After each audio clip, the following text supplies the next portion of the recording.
Welcome to this section on shock therapy. When the Soviet Union disintegrated in the year 1991, shock therapy was created by the World Bank and the International Monetary Fund (IMF) to establish the capitalist system in the newly formed countries. So this was a policy initiated by World Bank and IMF. What was the purpose of it? To establish the capitalist system in the newly formed countries. Soviet Union was built on the socialist ideology, and all the industries that used to work under the government. Now, after the dissolution of the Soviet Union, capitalist system was to be established in all these countries. Shock therapy was a provision to hand over all government industries to private hands by auction. So in other words, turning the government sector into a private sector was shock therapy. What was the purpose of the shock therapy? Privatization of the state estates, free trade, connecting the Soviet countries to the Western economies was the main purpose of shock therapy. What are the results of the shock therapy? The shock therapy resulted completely unsuccessful. Russia's industrial structure collapsed completely.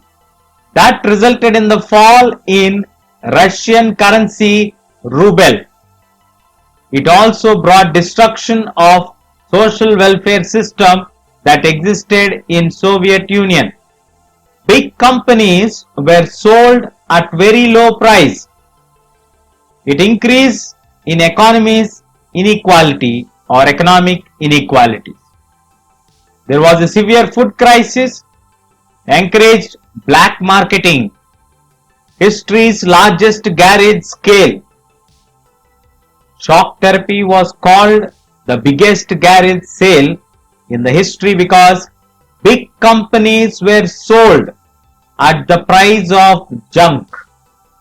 So the shock therapy was a complete disaster in converting the government owned estates into private industrialist properties. Why did this happen? This happened because all the citizens were given vouchers to participate in the auction, and these vouchers were sold by those citizens to the black marketers because they needed money, and at the same time they were not in a position to participate in this sale. This was the reason why all the vouchers went into the hands of black marketers, and they have auctioned the large factories for very low and simple cost. So this was the result of shock therapy. In this module we learned what was the purpose of the shock therapy, who initiated the shock therapy, what was the result of it, and why did it become unsuccessful, what was the reason of it. Stay tuned. We'll catch you in the next section.